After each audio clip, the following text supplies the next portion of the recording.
मेरे कुछ बच्चों को ना रोज़मर्रा के काम-काज में दिक्कतें आ रही हैं, क्योंकि उनके पास कुछ ऐसे यंत्र नहीं है जिसके कारण काम का भार ज़्यादा हो जा रहा है। मैं अपने उन बच्चों से कहना चाहता हूँ, भोजन पकाने के लिए, अपने कपड़ों की सफाई के लिए, सब कुछ को अच्छे से सजा कर रखने के लिए, तुम्हें जिन चीज़ों की ज़रूरत है, उन चीज़ों को तुम ज़रूर ले आओ। और तुम्हें लगता है कि कोई तुम्हें लाने का आदेश दे या ना दे, तो मैं एक बात कहूँगा, तुम मेरी सच्चरित्र पढ़कर प्रार्थना करके जाओ और दोबारा बात करो सबसे, सभी राज़ी हो जाएंगे। और ऐसा नहीं है कि इन उपकरणों का प्रयोग करने से तुम आलसी हो जाओगे या तुमने अपने संस्कारों को छोड़ दिया है। ऐसी कोई बात नहीं है। इसमें संस्कार की कोई बात ही नहीं है। बात तो यहाँ केवल ये है कि बदलते वक्त के साथ हर इंसान को अपनी अच्छाइयों के साथ वक्त से कदम मिलाकर चलना पड़ता है। अगर वो नहीं करोगे तो पीछे ही रह जाओगे ना। इसलिए बात करो और आगे बढ़ो, चिंता मत करो। तुम्हें जब भी रोना आए, जब भी परेशानी हो, जब भी तबीयत बिगड़ने लगे, मेरी सच्चरित्र पढ़ना शुरू करो, सुनना शुरू करो।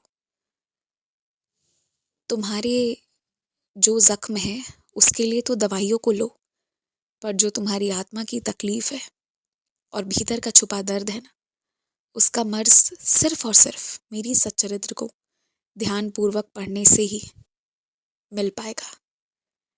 और इस वक्त तुम्हें शारीरिक तकलीफें कम हैं, मानसिक तकलीफें ज़्यादा हैं, जिसका प्रभाव तुम्हारे पूरे शरीर, पूरे जीवन पर पड़ रहा है।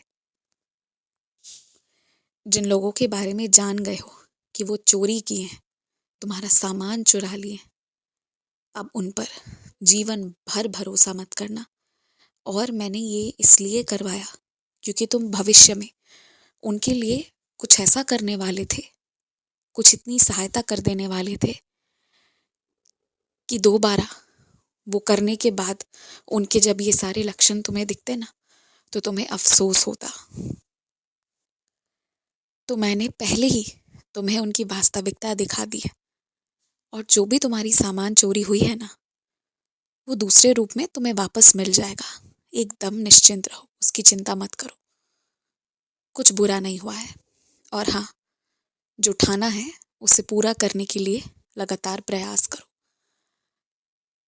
मौन धारण कर लो और जहाँ अति आवश्यक हो केवल वहीं पर अपनी बातें रखो, तभी तुम्हारी बातों में ना वजन रहेगा। अपने कमरे में अगरबत्ती जलाकर मेरा स्मरण करो।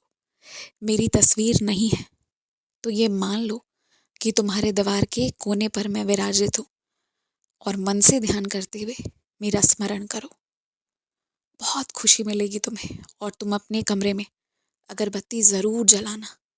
जो नकारात्मकता है ना, वो खुद ब खुद बाहर निकल जाएगी। खुश रहो, पौधों की सेवा करो।